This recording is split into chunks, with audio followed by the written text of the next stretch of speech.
The Weekend Squeeze in the city. I'm Kayla. And I'm Lindsay. And welcome back to our show. We're so excited to jump in the same way we always do, talking about sports. With the Super Bowl this past weekend and NBA All-Star this coming weekend, this is going to be a very sports-heavy episode. And with the Super Bowl halftime show dominating the entertainment world, I'll be covering Kayla's segment for this week as well. So today, you guys are stuck with just me. Let's start with a recap of the Super Bowl. This was a great game going into overtime and what I believe was the longest Super Bowl ever. The first quarter was a battle between these two defenses and nobody got on the scoreboard until the second quarter. Jake Moody kicked a 55-yard field goal, which at the time was a Super Bowl record, putting the Niners up 3-0. The Niners extended their lead on a trick play.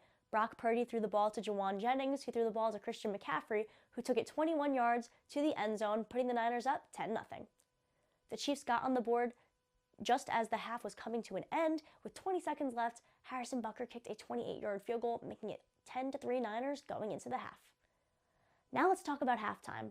Usher was performing, and I've heard some mixed reviews on how people felt about it. Me personally, I love Usher, but I would have liked to hear some other songs of his, like DJ Got Us Falling in Love or Scream.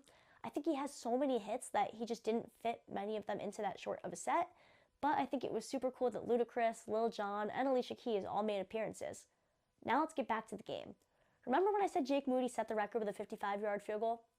Yeah, Harrison Butker broke that real quick with a 57-yard field goal, which now stands as the record, making it 10-6, San Francisco still leading.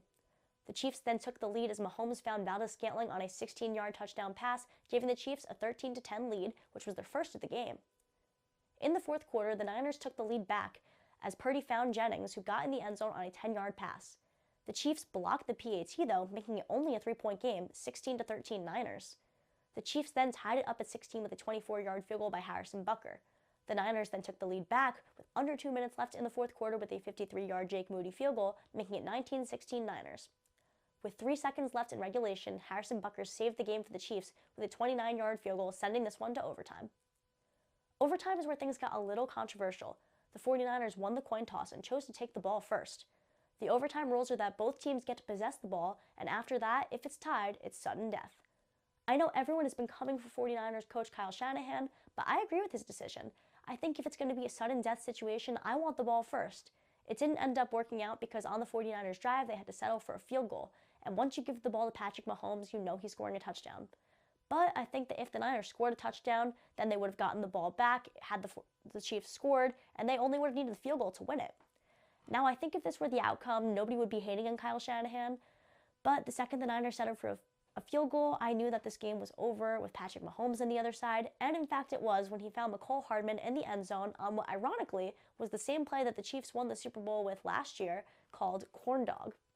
The Chiefs are now back-to-back Super Bowl champions, and they have the opportunity to three-peat next year, which no NFL team has ever done.